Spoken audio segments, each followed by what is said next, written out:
आपण इथं मुळा घेतलेला आहे आणि आता ह्या मुळ्याची आपण साल काढून घेणार आहोत. साल काढल्यानंतर मुळा किसून घेऊया. आपला मुळा किसून झालेला आहे. आता आपण एक वाटण तयार करूया. मिक्सरचं भांडं घेऊन त्याच्यात हिरवी मिरची, जिरं, आलं, कढीपत्ता आणि लसूण टाकून आपण त्याचं वाटण तयार करून घेणार आहोत. 1 तास मी मुगाची डाळ भिजत ठेवलेली होती.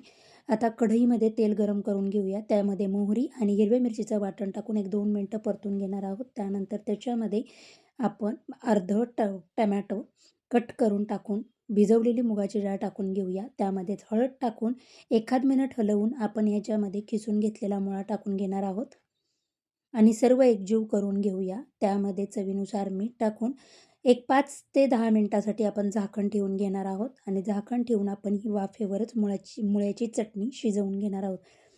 मुळ्याची चटणी शिजल्यानंतर त्याच्यामध्ये वरून आपण बारीक कट केलेली कोथिंबीर टाकून घेऊया. आपली मुळ्याची चटणी तयार झाली आहे.